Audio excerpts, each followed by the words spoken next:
ఈరోజు హిందువులకు ఎంతో పవిత్రమైన రోజు కాలభైరవాష్టమి. కాలభైరవుని ఆరాధించడం వల్ల భయం, వ్యాధి, అకాల మరణం, వ్యతిరేక శక్తులు తొలగిపోతాయి. కాలభైరవుని ఆరాధిస్తే ధైర్యం, ఆత్మవిశ్వాసం మరియు జీవితంలో విజయాన్ని పొందుతాడు.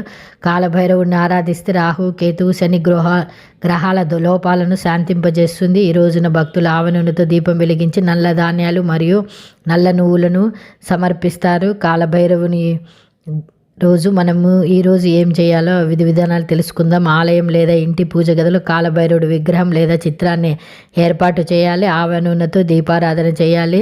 భైరవ చాలీస లేదా ఓం భైరవాయ నమః అనే మంత్రాన్ని 108 సార్లు జపించండి. భైరవుడికి నల్ల నువ్వులు, మినప్పప్పు, నూనె, కొబ్బరికాయను సమర్పించండి. రాత్రిపూట మేల్కొని భైరవ మంత్రాలను పఠించవచ్చు.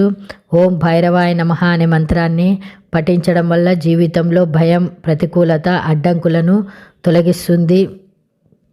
ముందుగా పూజ గదిని శుభ్రం చేసి నల్లటి వస్త్రాన్ని పరచాలి. దానిపై పార్వతి పరమేశ్వరుల పటం లేదా విగ్రహాన్ని ప్రతిష్ఠాలి. ఆ తర్వాత కాలభైరవుడికి ఇష్టమైన నైవేద్యాలు సమర్పించాలి. నల్ల మినుములు, తీపి పదార్థాలు, పాలు, పెరుగు వంటి వాటితో పాటు ఆవ నూనెతో చేసిన పదార్థాలు పెట్టవచ్చు. కాలభైరవుడి చతుర్ముఖ దీపాన్ని వెలిగించాలి. అంటే 4 వైపులా ఒత్తులు వేసి దీపం పెట్టాలి. పూజ చేసే సమయంలో భైరవ చాలీస మంత్రాలు చదవాలి. అలాగే ఈరోజు నల్ల కుక్కకి ఆహారం పెట్టడం చాలా ప్రత్యేకము. నల్ల కుక్క కాలభైరవుడు యొక్క వాహనము. ఈరోజు ఆహారం పెట్టడం భైరవుడు యొక్క కరుణా కటాక్షాలు మనపై ఎల్లప్పుడూ ఉంటాయని, జీవితం సంతోషంగా సుఖంగా సాగుతుందని నమ్మకము. వీడియో నచ్చితే తప్పకుండా లైక్ చేయండి.